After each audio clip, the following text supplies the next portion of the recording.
Oiê! Esse mês, setembro, é um mês que abre para nós a oportunidade de falar de um tema complicado, doído, desconfortável, que é um grande tabu, que é o suicídio. O mês de setembro é chamado de Setembro Amarelo, em função de um movimento da Associação Brasileira de Psiquiatria e do Conselho Federal de Medicina desde 2014. Falar desse assunto é sempre complicado e a minha escolha para contribuir, ela vai dentro do que eu acredito, do que eu trabalho, do que eu estudo, da minha experiência. Falar de prevenção, para mim, é falar de aprender a lidar com as nossas emoções. Se a gente considerar o fato de que 96% dos casos de suicídio no Brasil tem algum tipo de relação com transtornos mentais, dentre eles o principal, a depressão, dá pra gente ter uma ideia da importância de aprender a lidar com o que a gente sente. Fato é que boa parte de nós não foi ensinado, a gente não foi educado a lidar com emoções, vai.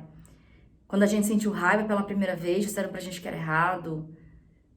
O choro da criança até hoje ainda incomoda muito, porque é desagradável escutar alguém chorar. Quando um adulto chora, a gente acolhe. Mas para muitas crianças, a experiência de chorar é ter um adulto perto para dizer engole o choro, ou dizer que está chorando por pouca coisa. Não tô aqui para culpabilizar ninguém, mas para refletir que tem muito que a gente ainda precisa avançar nesse processo. Eu não sou pessimista. Você pode achar que eu sou uma otimista de carteirinha, mas a verdade é que eu não consigo enxergar, historicamente falando, o período que a gente vive como um período pior ou de decadência. Eu sei que dá impressão. A cada notícia ruim que a gente vê, dá a impressão que o mundo está acabando, e eu entendo que parte da desesperança que muitas pessoas vivem em relação ao mundo vem desse olhar, que não é um olhar real. O que a gente acompanha nas notícias são recortes. Recortes. Do mesmo jeito que a raiva mobiliza muito mais ações nas redes sociais, então sentir raiva de uma postagem aumenta em 37% a chance de alguém compartilhar com um amigo, por exemplo. Isso acontece com o jornal também, não é? Quanto mais medo a gente sente, mais atenção. Essa é uma resposta para a sobrevivência. A verdade é que o nosso corpo ainda não se acostumou com essa quantidade de notícias, de informação, de tecnologia. Mas não acho que as coisas estão piorando. Olhar para o que a gente vive hoje e considerar que o mundo está piorando é como alguém que vê uma notícia triste e revoltante de racismo, se espanta e diz: o que está acontecendo com o mundo? Agora as pessoas são racistas? Esse olhar é um olhar extremamente descontextualizado. Se a gente pensar que não é porque eu não tenho consciência da dor que ela não existe, sobretudo se essa dor é do outro. A gente está avançando, viu? A verdade é que a gente está avançando muito no direito das pessoas, no direito de sentir, no estranhamento. Não é que a geração de hoje é mais frágil, mais fraca, é que a geração de hoje vai olhar para o desconforto emocional e dizer: opa, tem alguma coisa aqui. Será que eu preciso viver desse jeito? Será que não existe um outro caminho? A minha escolha para falar nesse mês de setembro, quis falar sobre prevenção do lugar onde eu vivo, do lugar da minha fala, da minha experiência, do meu estudo, do meu trabalho. Eu entendo que lidar com as emoções e aprender a lidar com as emoções é uma grande ferramenta de prevenção, de apoio à vida.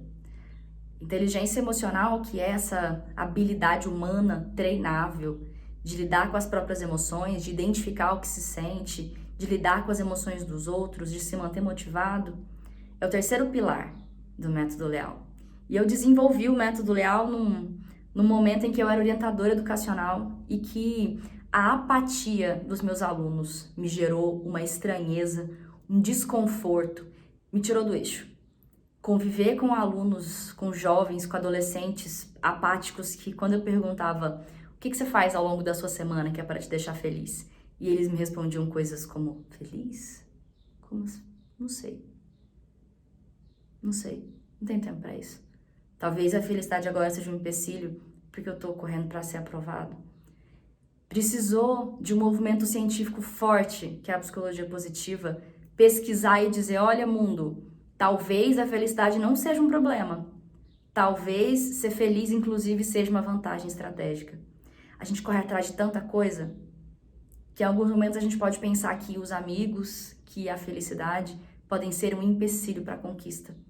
A gente tem acreditado que se constrói algum tipo de coisa sozinho. Ninguém faz nada sozinho. As pessoas precisam de ajuda. O método Léo surgiu desse movimento, de olhar para os meus alunos e dizer, cara, isso aqui tá errado, não é possível. Normal essa molecada de 15, 16 anos não enxergar motivo para ser feliz ao longo de uma semana. Tá errado isso aí. Foi preciso o meu estranhamento, o meu desconforto e a parceria com esses estudantes para dizer, então vamos fazer uma coisa diferente, vamos testar diferente.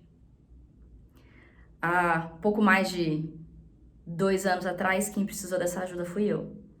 Eu prometi que eu só ia falar disso aqui quando eu tivesse segura para falar disso, sabe? E eu tive depressão. Começou na gravidez e as coisas foram saindo do controle depois que a Malu nasceu. Eu tinha já uns 5 meses, acho que tinha uns 5 meses que ela tinha nascido. E eu não percebi, até porque eu não fiquei profundamente triste, sabe? Eu só não tava sentindo as coisas. Tipo, nada, sabe? Apática. Eu não tava triste, mas também não tava com raiva, mas também não ficava feliz. Eu executava tudo que eu precisava fazer.